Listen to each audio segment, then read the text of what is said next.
sebagai seseorang yang udah membangun sebuah brand lokal hingga berskala nasional, bahkan internasional, gimana pandangan Mas Lucky tentang brand-brand lokal baru yang bermunculan? Banyak orang yang masih belum sadar apa itu brand lokal dan produk lokal. Lokal brand dan lokal produk itu beda. Oke, bisa dibahas, Mas? Yang namanya lokal produk itu dia benar-benar brandnya asli Indonesia. Oke. Dibikin di sini, Oke. dijual di sini juga, di luar negeri ya. Nah kalau brand lokal, dia hanya brandnya aja yang lokal, tapi dia barangnya dari luar negeri, jadi nggak bikin sendiri. Semangatnya untuk bikin sebuah usaha udah bagus, Oke. tapi harus ditambahin lagi semangatnya sama untuk kita jangan berpikir pragmatis untuk kita doang. Tapi kita harus berpikir gimana caranya ekosistem bisnis di Indonesia ini keberlanjutannya bagus. Jadi kita jangan terlalu banyak bikin yang namanya lokal brand tapi lokal produk. Saya penasaran nih, menurut Mas Lucky sebagai seorang founder dari Matoa, perubahan apa yang telah dibawa oleh Matoa dari sisi bisnis, lingkungan, ekonomi, masyarakat, budaya gitu? Yang pertama, dia udah bisa membuat industri jam tangan yang sebelumnya di Indonesia ini bisa dibilang nggak ada. Oke. Sebelum Matoa ya. Iya. Kalaupun ada, dia bukan produsen benar-benar lokal, dia dari luar ya, hanya pabrikannya di sini. Setelah muncul Matoa, mulai banyak yang bermain di industri itu. Jadi artinya itu satu value yang Matoa bisa kasih. Dengan ada Matoa, industrinya tumbuh. Gitu. Visinya Matoa itu kan pengen dia naikin apa ya, positioningnya kerajinan kayu. Oke.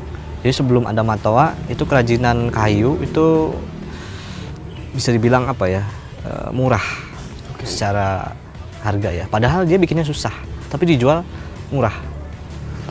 Nah, Matoa mau ngerubah itu dengan naikin value-nya kerajinan kayu. Nah sekarang anggapan orang tentang kayu udah nggak seperti dulu. Udah nggak underestimate Ya, lagi. dengan Matoa jam tangan kayu yang dijual di atas 1 juta dan sekarang orang juga banyak yang mau beli. Iya. Saya rasa marketnya udah kebentuk. Gitu. Itu mungkin satu value lagi yang saya rasa bisa naikin level kerajinan kayu ke level yang lebih tinggi lagi. Saya pengen menanyakan tentang keberhasilan yang dinikmati oleh Matoa sekarang udah mencapai apa nih, Mas? Yang nikmat banget adalah setiap hari spirit saya datang ke workshop, datang ke bengkel, ke kantor, ngelihat ada 60 orang yang benar-benar kerja keras untuk saya. Merinding. Iya, itu spirit yang benar-benar bikin saya setiap hari pengen bangun pagi gitu ya. Nah, seberapa sulit untuk meyakini produk sendiri dan seberapa sulit untuk menarik keyakinan orang lain bahwa produk Matoa pantas dibayar harga segitu gitu. Oke, kalau ditanya seberapa sulit, sulit banget Sulit banget. sebetulnya ya. Tapi yang saya yakini sejak awal, kalau saya bikin yang gampang-gampang, ya hasilnya akan sebanding lah. Justru ketika misalkan dulu bikin Matoa, saya nggak tahu cara bikinnya gimana, nggak tahu siapa yang bisa bikin, saya malah seneng. Kan artinya mungkin nanti orang akan susah juga untuk bikin. Betul. Kalau pada saat itu yang saya bikin gampang, ya berarti orang bikin gampang juga dong. Betul. Orang itu harus bisa beli Matoa itu bukan produknya, tapi emosional yang harus dia beli. Sejak awal karena visinya saya pengen naikin level kerajinan kayu, saya pengennya mahal Matoa. Iya. Matoa itu sama sekali nggak promosi dulu awal-awal. Benar-benar ya udah. Ada yang beli, kasih tahu temannya beli lagi gitu. Mouth to mouth ya. Ya. Mouth to mouth. Sampai tahun ketiga kita nggak punya stok karena selalu demand selalu di atas supply. Poin-poin penting apa nih menurut Mas Lucky yang penting kita ketahui tentang diri kita? Kalau dalam berbisnis ya, karakter kita itu apa ya? Kalau sebagai pemimpin, kita cocoknya pemimpin yang kayak gimana gitu. Untuk jadi pemimpin yang baik ada 3 hal. Dia harus menguasai konsep, pastinya strategiknya. Dia juga harus interpersonal. Dia bisa nggak memimpin orang lain. Dia juga harus bisa menguasai teknis. Itu macam-macam, ada dari mulai manajerial, dari mulai hanya kerja aja sampai ke leadership. Kita harus tahu kita itu tipe pemimpin yang seperti apa. Jadi kita cocoknya tuh bidang apa. Kita juga nggak bisa memaksakan terlalu banyak melihat orang lain gitu ya. Oh, yang lagi ramai adalah bisnis jeans misalkan. Kita masuk ke sana. Padahal kita nggak suka, padahal kita juga bukan passion gitu ya. Taste-nya juga nggak ke sana. Taste penting. Iya. Mungkin bisa mulai dari hobi juga. Iya. Gitu ya.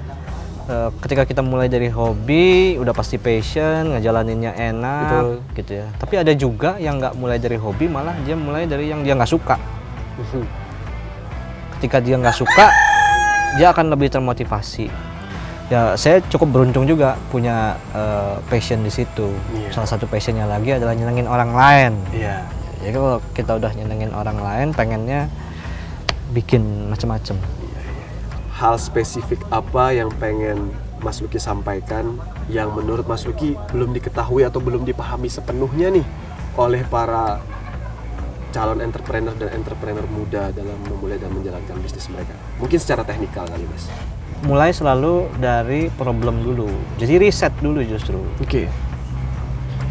Kita ada di mana di Bandung misalkan. Kebiasaan orang Bandung seperti apa? Problem mereka apa? Bikin usahanya. Itu teknikal. Iya. Tapi paling penting adalah kita juga harus berani ya aktualisasi sebetulnya. Oke. Ide itu percuma sebetulnya kalau nggak dieksekusi. Jadi setiap saya dapat ide, besok langsung dikerjain. Yang kedua, kita juga jangan terlalu banyak ngelihat orang lain ya. Oke. Apalagi sekarang zaman sosmed. Kita gampang ngikutin orang. Pilih role model. Role model itu tiap karakter juga beda. Betul. Dia punya jalan sendiri, konsisten, komitmen gitu ya. Kalau kita terlalu banyak ngikutin orang, jadi nggak jelas. Betul. Kalau kita mau kemana-mana, kita tuh nggak akan pernah nyaman. Jadi kalau kita mau nyaman, kita nggak akan pernah kemana-mana. Tapi kalau kita mau kemana-mana, kita nggak akan pernah nyaman. Itu penting. Like that.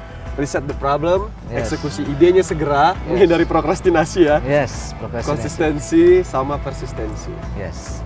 Oke. Mas. Problem paling banyak dari diri kita sendiri sih. Problem paling banyak sama diri kita, dari kita. Itu kenapa memahami diri kita sendiri penting banget ya. Self paling penting. Oke Mas Lucky, thank you banget buat ngobrol-ngobrolnya. Siap. Opening banget buat saya dan pastinya bermanfaat buat para viewers kita di rumah.